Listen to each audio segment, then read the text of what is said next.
Oh, I was an overachiever. I was like, I'm gonna get a study group with everyone from a different nationality. And when I did, no one spoke to each other. Everybody was like, yeah, so chapter 13, all right, cool. And I was like, no, guys, I thought we were gonna interact.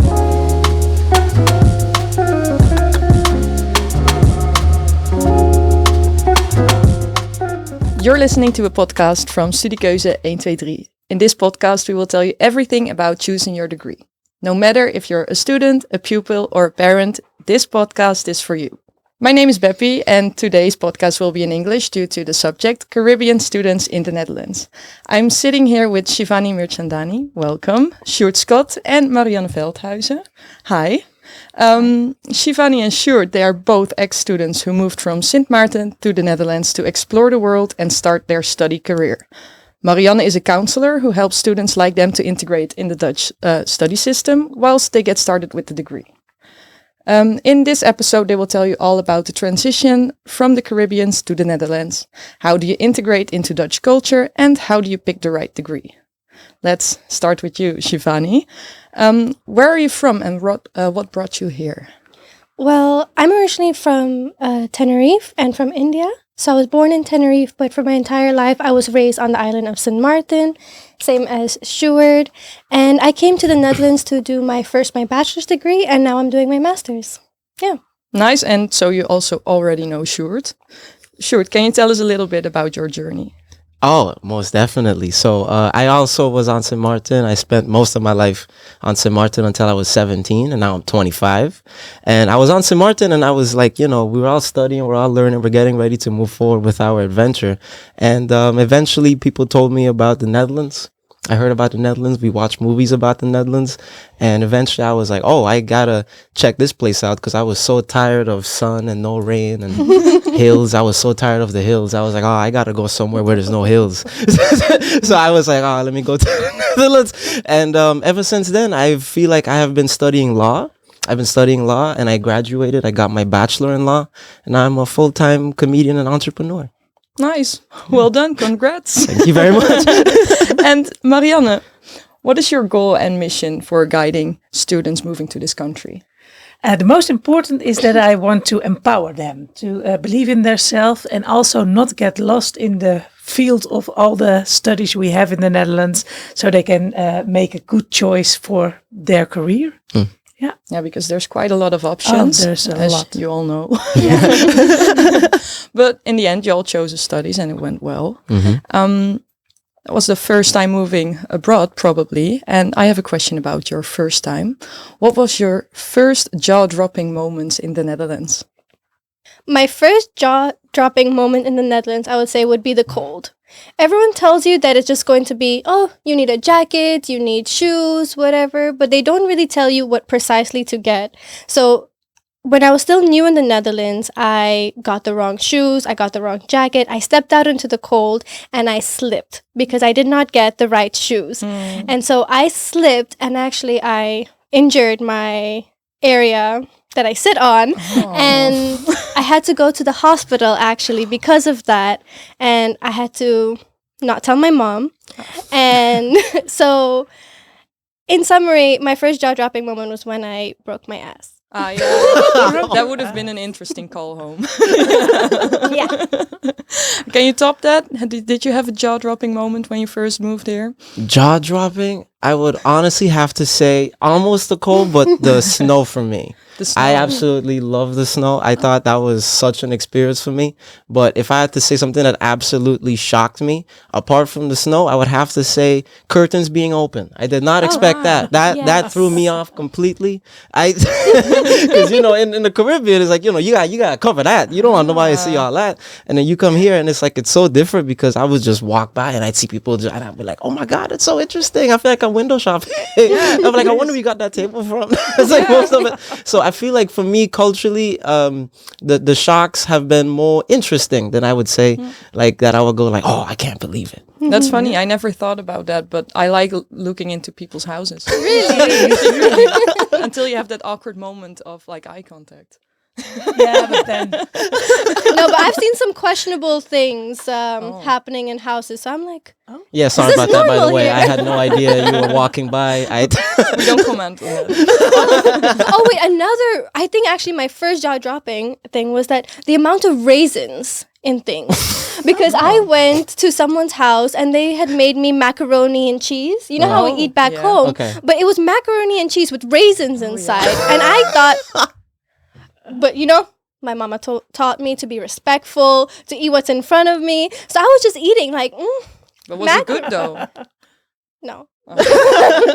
Too I'm polite. sorry if the person who cooked that for me watches this podcast.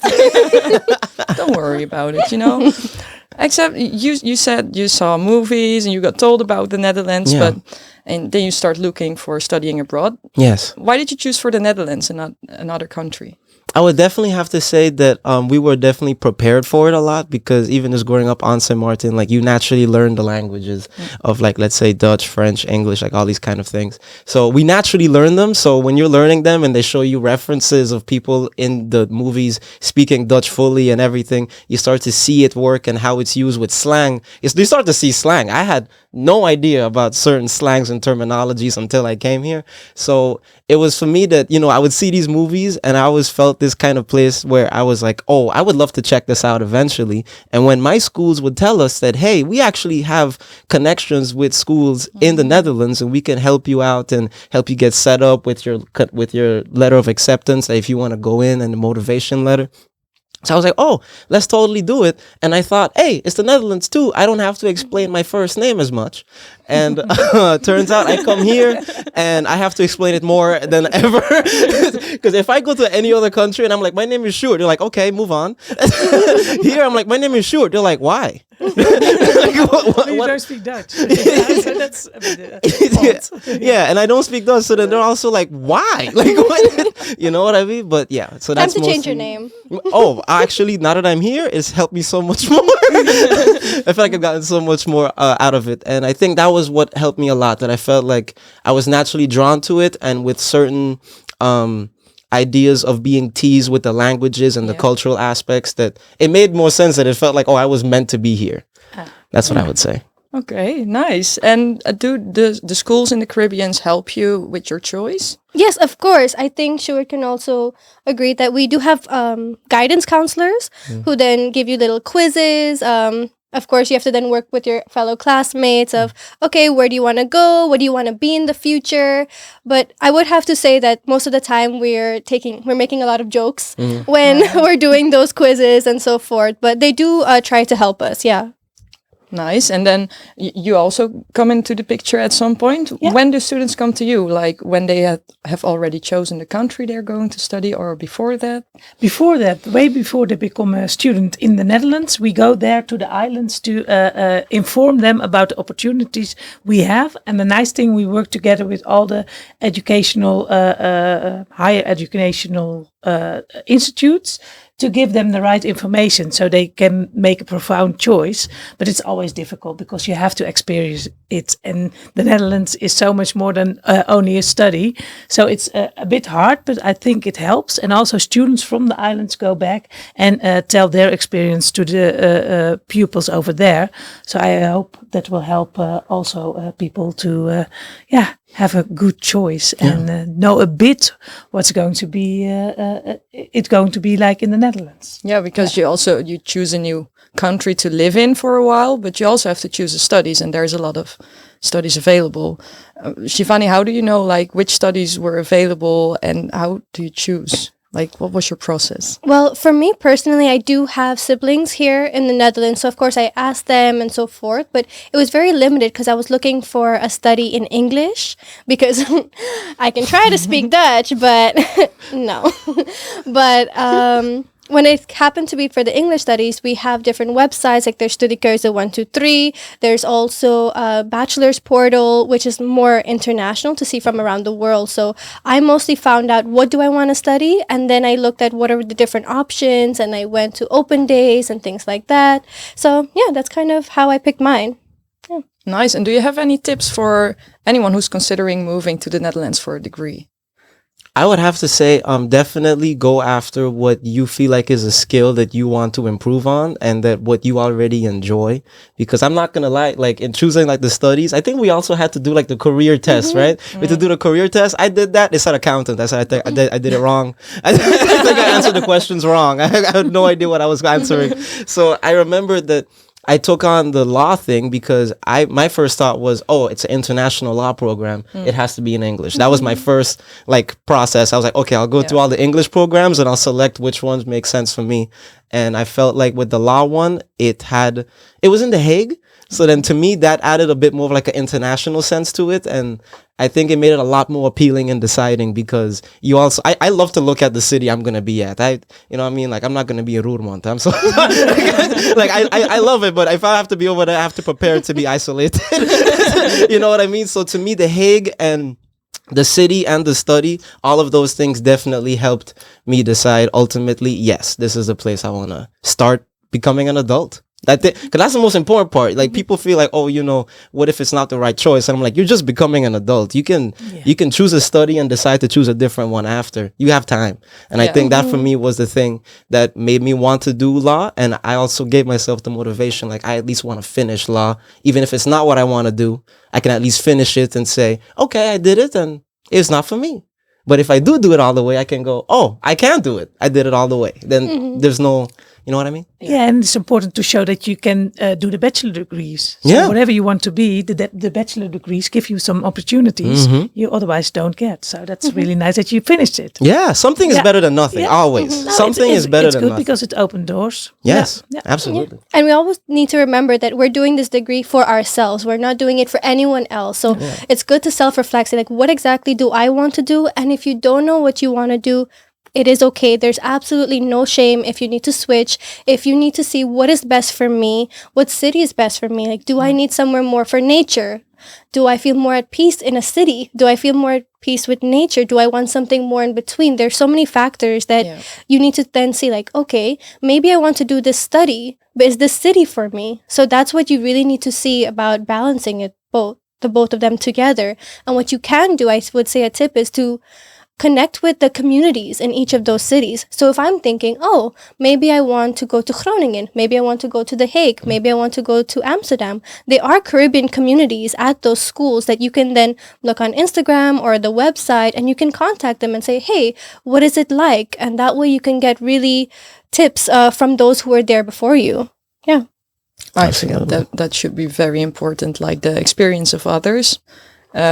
Very glad that you're sitting here on this table so you can share yours as well. Because there's a lot of secrets. If you don't know the weather, the right shoes, then you can break your ass. Yeah.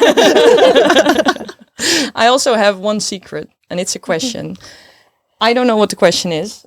I only know that one of you is going to answer it. So we're going to spin the bottle. Okay. And then whoever it lands on gets the question. I bet on Sjoerd. Wait. Let's play a bet. We going to place bets now? Yeah.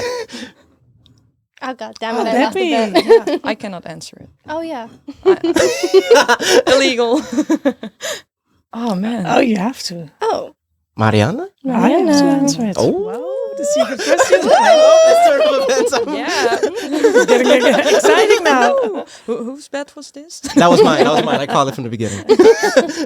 What is the biggest difference between Dutch and international students? That's a good one. The Dutch are already raised here, so they know a bit about the culture. And from the Caribbean, it's really a black box. You have to come to you are part of the Kingdom of the Netherlands, but you have to come to a new country. And they think you're Dutch.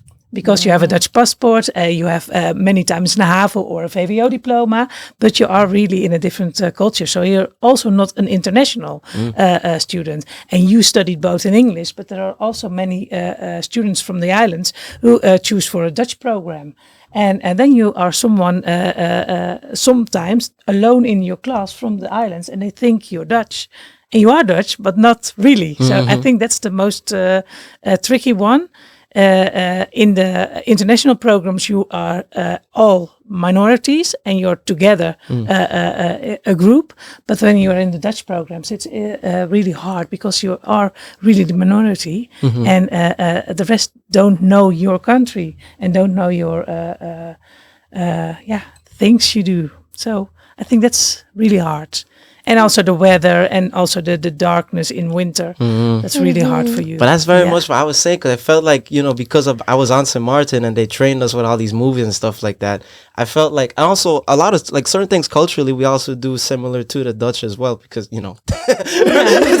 right? So we, classic, right? The golden age. And it's so it's one of those things that, because of these things that I felt like it made the integration slightly easier, only because we have certain things that are familiar. However, just because you recognize it doesn't mean you know it, right? That's the only thing that made it happen to me, that I was like, oh, like there are certain things like dialect sense, cultural things, the way you conduct yourself when you go out and when you do certain things, and how people perceive you is also a whole new thing. Like really here, no one cares. Like no one cares. And that's something what the Dutch expect, that you are interested in them, but they're not always interested in your country or in your way of life. And that's also sometimes hard, because they want you to integrate, but they are not like curious about your background. And that's sometimes also a bit difficult, I guess. But you're doing well. So. Oh, absolutely. Absolutely. I feel like you really learn to adapt. Like you really give it time. That's where the growth comes. You have to get to know each other. And that's the most important part. I would say the hardest thing is finding a balance of integrating, but then also keeping your own culture at home. So that's also where, you meet other people from the Caribbean, but then also you get to meet also people from different cultures as well. So that was also quite of a shock for me to meet someone maybe from Morocco or something, from other places of the world. So I think it's really nice to integrate to also not just the Dutch culture, but also the other cultures that you're exposed to when you're here, the other Dutch cultures, because how much did we know about Curaçao and Aruba and Bonaire coming from the SSS Islands? So I think this balance of learning about others, doing our own thing, I think that's something we could really look forward to doing. Yeah, and you already said something about like the communities. And did that help you when you was in the transition of becoming a Dutchie? I'm a Dutchie, guys. Damn, I have to do this again. We have blushing. I've never seen someone blush twice. I've never I have a skill, Well, for me, when I was transitioning with the communities, I think it really helped a lot, because coming from St. Martin, of course, you hear about Aruba, Curaçao. You do meet people also, and you hear about their culture, but when you come to the Netherlands, you think, okay, I'm coming from St. Martin, but you don't think that, okay, there are people also coming from Curaçao, also coming from Aruba, and we're all in the same boat together. But we don't really think about that when we're coming up, that, okay, we're all one family here. So when you're on the islands, there's like a more of a separation, like, oh, you're from Aruba, I'm from St. Martin. But when you're up here, you're like, oh, you're from Aruba, you're from Curaçao. You're my G. Like, we're already friends. We're already family from just the beginning. We have that sense of belonging and just that connection with one another. And I feel that's a really beautiful thing. Yeah, nice. I can see that might help when you run into some issue here in the Netherlands. Like, Marianne, are there some main issues or problems that people that move here run into? Yeah, I think the weather is quite a thing. You mentioned it before.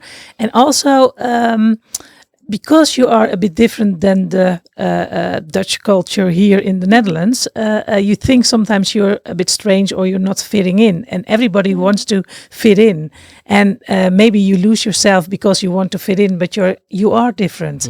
So I would really say to all the students who come to the Netherlands, be yourself.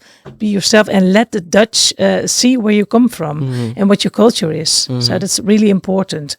So I think, that's the main thing. But I don't know what you experienced. coming here? Well, yeah, because, honestly, I feel like the weather aspect is because there's like a psychological aspect to it, right? Yeah. Like, I never realized for me certain things, like how much I appreciated certain things from the Caribbean when I come here, and how I appreciate things here that I don't get in the Caribbean, Like, it was so crazy to me, like, especially certain aspects, like with weather and health. Like, where I'm from, like, you walk outside, you get vitamin D for free. Yeah. Right. Yeah, and yeah. then Here and you I have to come pay for it. now here I have to get in a bottle with capsules. I'm like, oh wait, hold on. Like, that's so crazy to me. Yeah. Because like it's one of those things, like I never realized how much I miss it, because I feel like it does genuinely impact the mood. And like for the first 2 years when I was here, I didn't feel it at all. I was like, I just want to be outside. I want to explore. I don't care. After like 3-4 years, I'm like, oh, this is all the time. Yeah. Like this is, I'm like, oh, this is the cloudiness all the time. Like all the time. Okay. I had no idea. Sometimes when I'm on like a video call with my mom, I'm like, just put the sun on the phone. I can feel it, but I can see yes, it. I can feel it. You know what I mean? Just turn it towards some vitamin D, and you have it. Because I think like that was a thing that you have to learn to adapt with it and see how other people do it. Like, I mean, to be honest with you, even Germans, I love this because this is a recent thing that I learned. They have a saying that they say, which is, it's not the weather that's bad, it's your clothing. Yeah. Like, that's to tell you how much they've coped with pain, that they're like, it's not even our fault. You know what I mean? That it's just one of those things that you adapt to. Yeah, and in adapting, you have like study groups and stuff like that. Yeah. How did you use any of those study groups to help you adapt between the two cultures?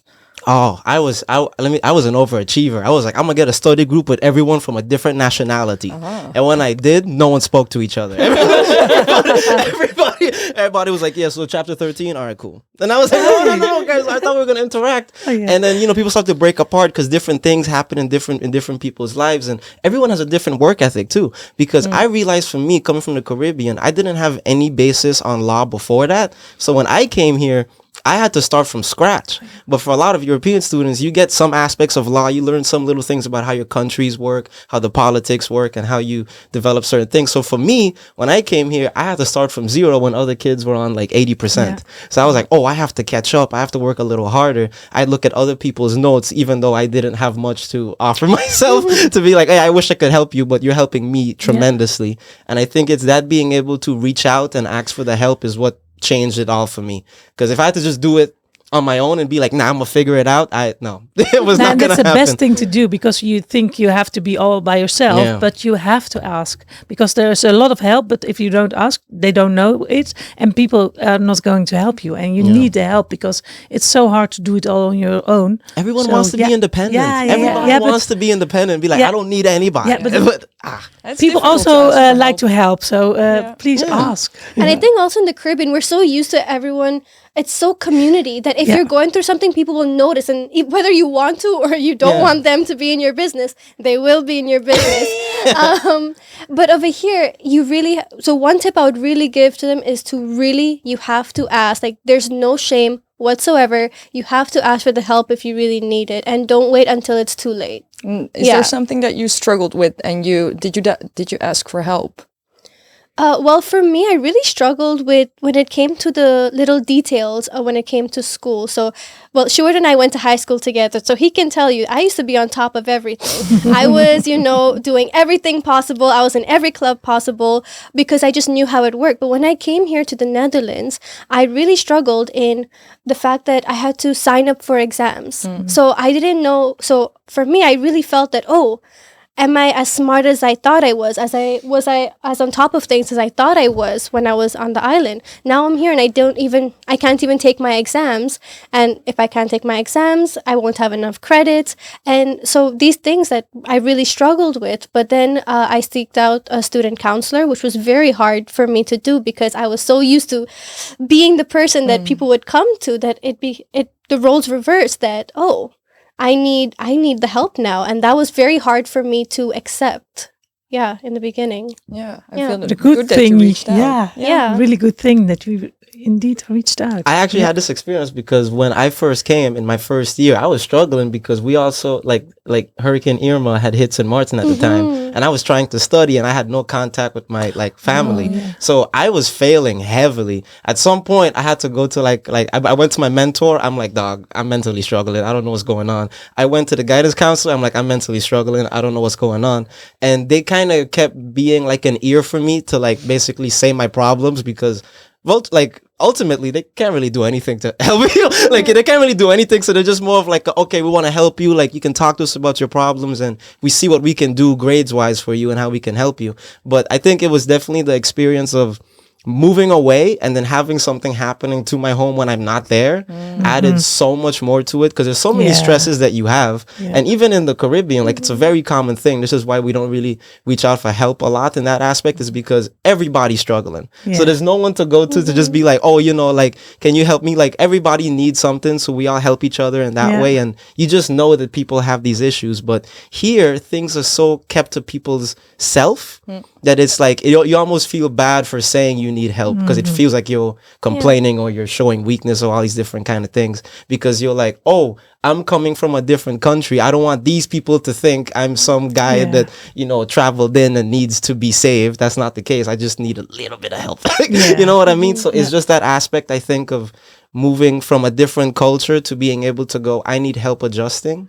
And I think just letting people know, even if there's not much they could do for you physically, just having someone that you can talk to emotionally, you get through it a lot. Because eventually I passed my whole year, everything. I passed all my resits in a year, and all I did was talk about it. All I did was the saying in Dutch, hè? Gedeelde smart is halve smart. Can you explain that? Ooh, I need some help. Good for luck. That. It's like when you have you got the horse right. When you have both pain, it's like half of it, because you share it together. Yeah, you carry it together. You carry it together. You carry it together. Yeah. Like, if you share your struggles, then you're not alone, so it's not as heavy. Yeah. Oh, okay. That's very interesting. Yeah. So people remember that when you come to the Netherlands. Yeah. Next to that, like, share. I think that's very important. But there's a lot of other things that are important, both financially, but also just important practical stuff. Is there anything that we should address, Marianne?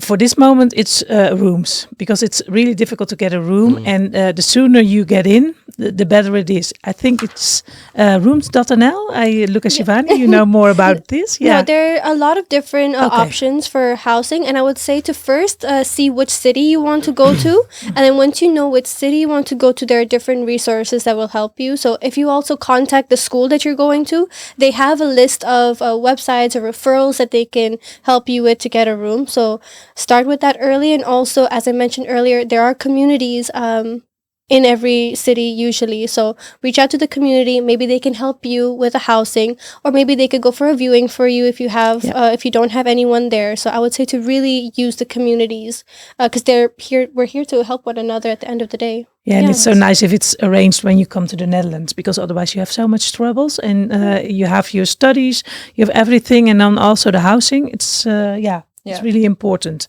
for a good start. And I think there's also a lot of information on Studiekeuzepodcast.nl about the financial arrangements and way more. So and there are arrangements. So take that as well. It's not like it's a week or something. No, they are there for you. So take them. Yeah.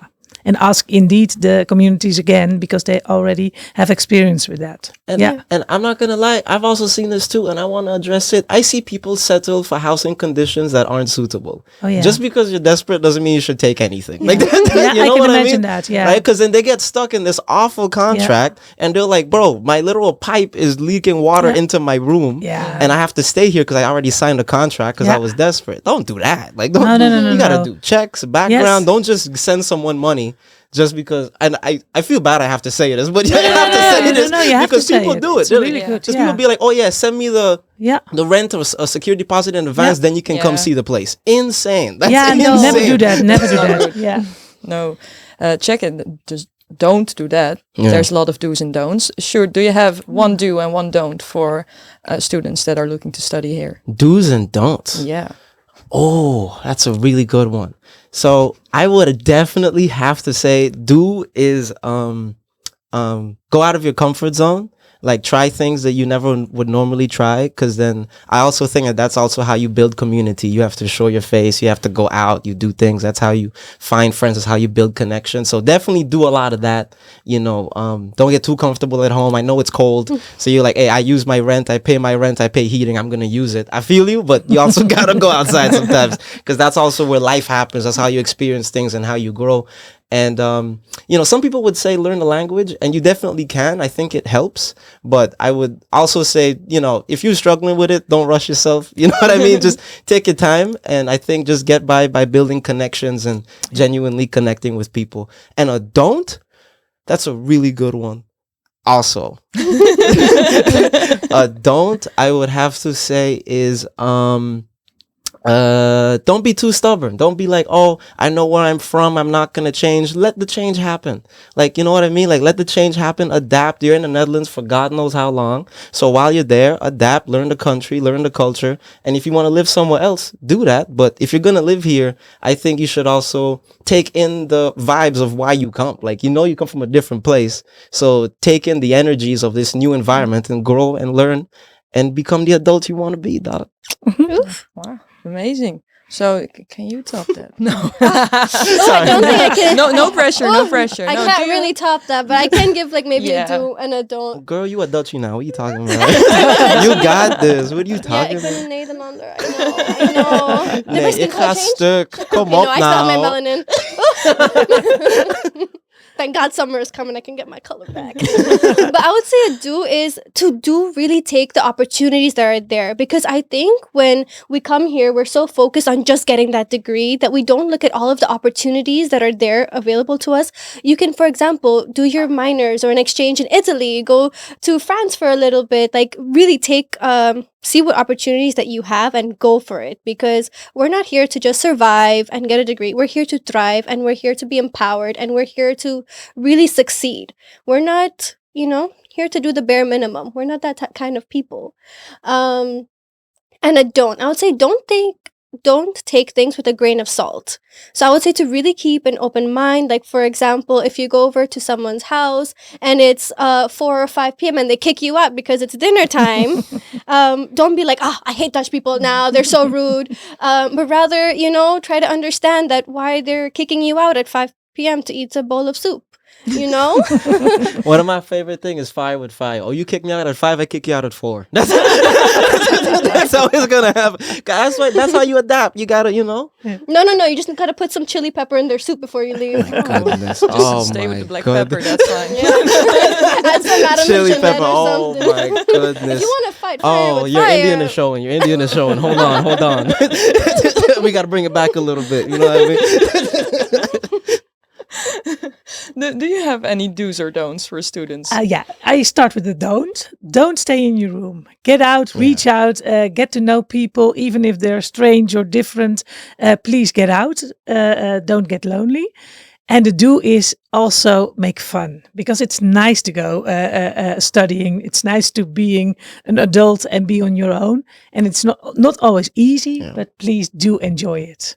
Yeah, for me, it was the best time of my life, becoming a student and becoming on my own. So I hope for you as well. And you become the adults you want to be. So you said already that, yeah. Well, I think we will end it with that. The best period of your life. For me, sounds good. No pressure. No pressure.